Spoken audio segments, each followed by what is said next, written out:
Hi, I'm gonna present a dry white season, and my disposition or our disposition is summary, narrator, and point of view, setting, drawing, article, and this video, and two passages. So the summary. In the novel A Dry White Season by Andrew Brigg, the African Ben Ditoir is working as a teacher with his friend Gordon Negobene. Gordon suddenly dies under strange circumstances in police custody, and Ben Ditoir takes the case in his own hands to figure out what happened and why it happened. And then the story gets a fatal turn when the author involves in the story. New people get in Ben's life, and a woman called Melanie is the one who affects Ben's perspective most. Ben has some secret documents that he hides from the police, and his daughter offers him to give it to him to hide it, where they meet at a restaurant. And in the end of the novel, Ben gets run over by Stoltz, which is the captain at the prison, and Stoltz gets shot by Stanley in revenge. So the narrator and point of view. The novel is written in a first-person narrative, which means they use I or we in the story.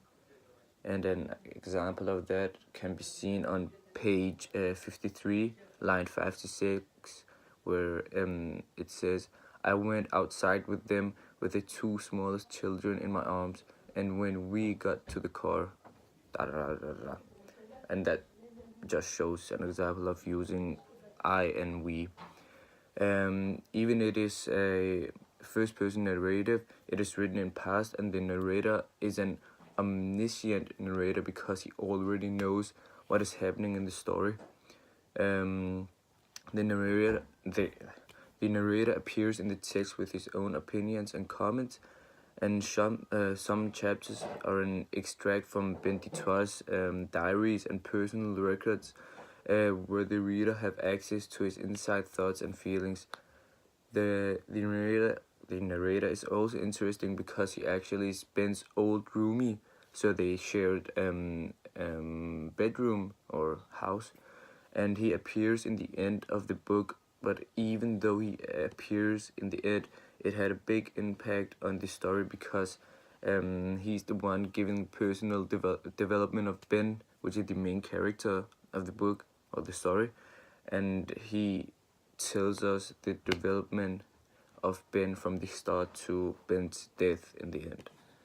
So the setting, the novel is taking place in an African city, Johannesburg, which is in South Africa, and we know it's in Africa because on page 10, line 14 to 15, it says, I went into broadcasting before joining the magazine in Cape Town, and Cape Town is the capital of South Africa, so that gives us an idea of where this story is taking place.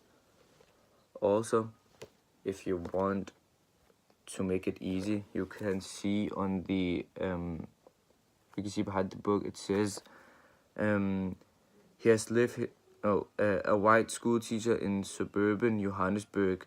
He has lived his life secure, blah blah blah. So that easily shows where the story is taking place.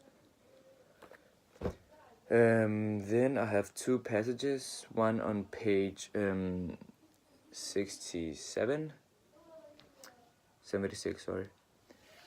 And we chose that because it shows the Gordon Nugabene dies. So I'm gonna read now. However unsatisfactory many aspects of the case might have been, he said, it was impossible to find, on the basis of acceptable evidence submitted to him, that there had been any proof of assault. He had no further jurisdiction in the matter. Ben did not hear from Emily again. About a fortnight later, he was alone at home one night. Susan had gone to the SABC for the recording of a play, and Johan was at the athletics event in Pretoria when it was announced on the radio that a detainee in terms of the Terrorism Act One, Gordon Nicobini, had been found dead in his cell that morning. According to a spokesman of the security police, the man had apparently committed suicide by hanging himself. So here they claim that, or they tell that a person called Gordon Nicobini had been found in his cell, and that is when he was locked up. And they apparently say that he committed suicide, but that's wrong because they actually killed him. The captain Stoltz killed him. And on page 156, and we have a part of Ben and Stoltz together. I'm gonna read. I'll leave you that to your own conscience, Captain. In silence, the officer sat gazing at him across the piled-up stuff in the small room. All the others were there too, a room filled with eyes, but they were irrelevant. He and Stoltz were isolated from them, for that was the one moment in which he suddenly knew very quietly and very surely it was no longer a case of them, a vague assortment of people or something as abstract as a system. It was this man. This thin, pale man standing opposite him at this moment, behind his own desk, with all the relics and spoils of his entire life displayed around them. It's you. Now I know you. And don't think you can silence me just like that. From... I think there's a fail. 2 seconds.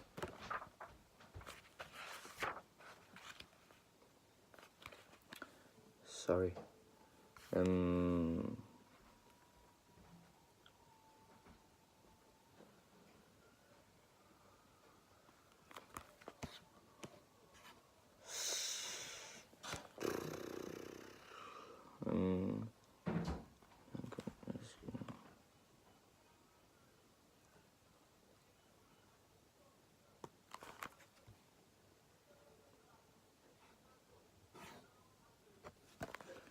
I can't find it.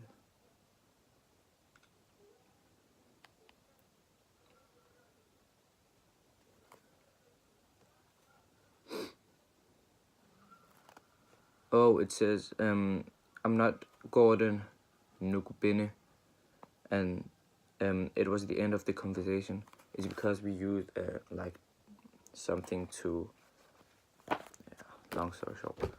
Okay, and we have an article, and we chose that because the article gives many information of the writer, which is Andrew Brink, and it writes about why the book is written and what the meaning was when he wrote it.